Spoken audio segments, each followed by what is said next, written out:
नमस्कार दोस्तों, हमारी आज की कहानी है अजनबी।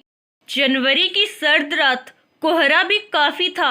ऐसे में सुधा को रात 8:30 बजे की ट्रेन पकड़नी थी वापस घर आने को। यहाँ वो अपने मम्मी पापा से मिलने आई थी और पति मोहन ऑफिस की व्यस्तता के चलते उसके साथ नहीं आए थे। खैर, इससे पहले भी वो अकेले सफर कर चुकी थी, मगर उस रात कुछ ज्यादा ही कोहरा छाया था।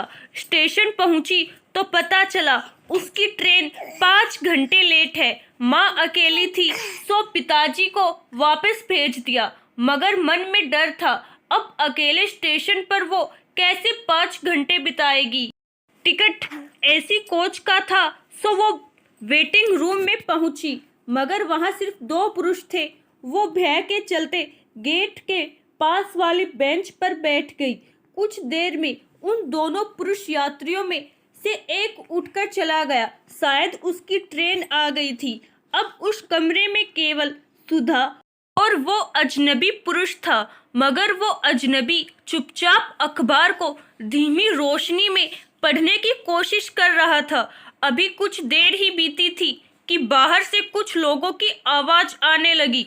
शायद उनकी भी ट्रेन लेट थी, लेकिन वो जब अंदर आए तो उनके साथ शराब की बदबू भी आनी शुरू हो गई। सुधा को अब कुछ सही नहीं महसूस हो रहा था, क्योंकि हालात ऐसे थे। वो उस कमरे में एक अकेली महिला थी और उस कमरे में पुरुषों की संख्या अब 4 थी।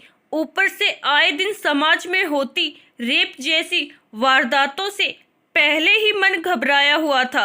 अचानक कमरे में पहले वाले पुरुष यात्री ने अपना बैग उठाया और सुधा के पास आकर दोनों के बीच बैग रखकर वहीं बैठ गया।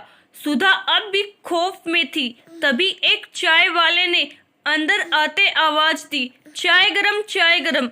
उस पुरुष यात्री ने 2 चाय का इशारा किया, एक स्वयं लेकर दूसरी सुधा को देने को कहा।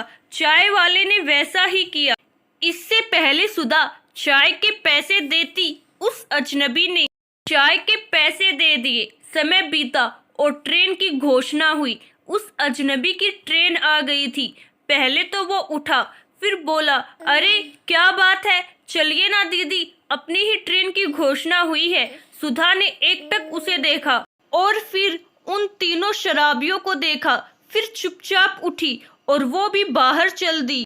बाहर पहुंचकर उस अजनबी ने कहा, देखिए, मुझे नहीं पता ये आपकी ट्रेन है या नहीं बहन, पर मुझे उन शराबियों के बीच आपको अकेले बैठे छोड़ने का मन नहीं था, इसीलिए। वैसे ये मेरी ट्रेन तो है, अगर आपकी भी है तो आप अपने कोच की तरफ चले जाइए।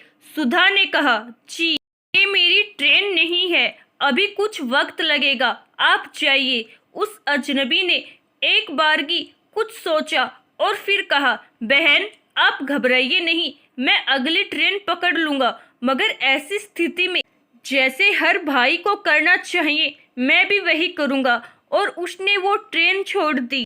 कुछ समय बाद सुधा की ट्रेन आई तो उस अजनबी ने सुधा को उसके कोच में बैठने में मदद की और बाहर खड़े होकर ट्रेन चलने का इंतजार करने लगा। जैसे जैसे ट्रेन चलने लगी, वैसे वैसे वो अजनबी सुधा की नजरों से दूर हो रहा था। सुधा ने दोनों हाथों को जोड़कर उस अजनबी को धन्यवाद दिया और उस अजनबी के लिए अपने भगवान से प्रार्थना करने लगी। शायद आज उसे समाज में होती वारदातों से जो भरोसा, जो विश्वास खो रहा था, आज वापस से उसे वही भरोसा, वही विश्वास महसूस हो रहा था। मेरे दोस्तों, सचमुच 5 उंगलियां बराबर नहीं होती।